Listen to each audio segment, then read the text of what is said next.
Hello and welcome back to another video. This is your West Ham United versus Wolverhampton Wanderers preview.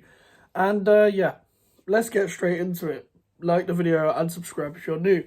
It is the return of Craig Dawson, Ballon Dawson as he was formerly called at West Ham United after the game against Lyon, or before the game against Lyon, but they took banners saying Ballon Dawson. He ended up scoring in that game. Now, Wolves fans are calling him Ballon Dawson and their name is carrying on. And Wolves is always a tough fixture. I think we've beaten our last three at home against them. I can't remember what the score was in the 1920 season they beat us in the lockdown game. But we've been unbeaten at home against them in the last three, and we lost the last two at Molineux. Terrible game at Molineux last season. That was the last time we faced, and that was actually when Craig Dawson was about to go to Wolves because of the link, and because of the link, boys dropped him from the squad, which was the right thing to do at the time. It was genuinely awful, that game, and they've got Gary O'Neill now rather than Lopetegui. We beat Gary O'Neill's Bournemouth last season with 2-0. Both of the goals were luckily and decisions went in our favour, but we were probably still the better team. They didn't offer anything. Just with Gary O'Neill, it's very hard to call him as a manager, purely because sometimes I think he does the stuff that's really good, stuff that's really bad. Wolves are a side that can play a bit of football, but overall Gary O'Neill's quite pragmatic. I watched their game against Nottingham Forest. It was tough to call. It was very scrappy. Both teams don't like each other, so I thought it was going to be a bit more heated than it was. Maybe we'll see that at the reverse fixture at the City ground. But they've got some good players. They've got Mario Lemina. I've liked Lemina for a few years since he was at Southampton. A good player, had a good season. They've got Bellegarde coming from the bench. He hasn't performed well in the past couple of games, but he's got something to offer. They are missing Pedro Neto, which is a bonus for us. Very good player. I don't know, and he's been very unlucky with injuries. I think we can get at their wing backs, maybe with Nelson Semedo and maybe with Hugo Bueno playing there. I don't know if Aït-Nouri is still injured or not. Jose Sarr should be back. I think he was back in the Forest game. But the return of Craig Dawson, it should be interesting to see if we can get at him, have the mobility to get past him, etc. But overall, with Kilman and Totti, they've been quite solid. They've got Kalazinic, I don't know how to pronounce his name, can link up the play. He's quite tall as well. They've got Cunha. Hwang Yi-chan's been on form this season. Cunha's played well apart from the goals. I think he scored a few recently, but there was a lot of times where he was missing chances.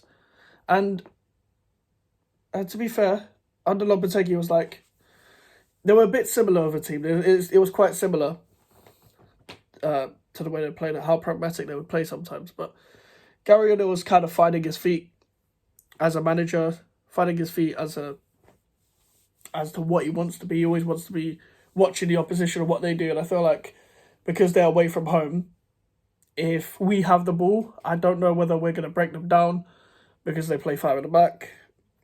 But if we, I reckon we'd actually probably have more chance if they had the ball this game. But I don't want that because I'm a bit iffy with that. And we saw what happened against Fulham when we let teams come onto us. We're not good enough. And people like Again needs to step up from the Fulham game. I'm sick of him playing, but he's going to play. People like Paquetá's got to get back on form. He can't keep playing like this in the Premier League. We're going to play the same midfield with Souček, Alvarez, Ward-Prowse. Hopefully Alvarez, okay. And we need Soufal to step up. We need Emerson to carry on what he's doing. Bowen and Kudus to carry on what they're doing. Kudus needs to get back into the Kudus that we know, but this is still his first season. But he wasn't really that good enough going into Fulham and Tottenham. Wasn't really good enough. Couldn't really get into the game. I think Ward-Prowse has been good recently. And hopefully we get over the line. I don't see us winning. I see us drawing the game. And I see us staying mid-table. This is what's going to happen. Every time we close in on the team, I'm sure some results will go our way and we'll miss our chance to close in. Man United have got Liverpool. We can close in on them. We've also got Liverpool midweek. And I don't see us winning that game either. I see us beating Man United next week. But I see us to be the kind of team to either lose or draw. So Wolves are then beat Man United, because that's what West Ham do. We lose against the teams that are in and around us, and then we beat the teams that are big names or just stuff like that. But I don't know.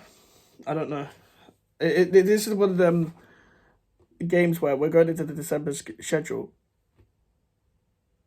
and we're just figuring out how can we navigate ourselves throughout these results, and we'll find out. I don't think the schedule is actually that bad because I think we got a tough December. We've got Brighton, Liverpool, Man United, Arsenal, Brighton in January.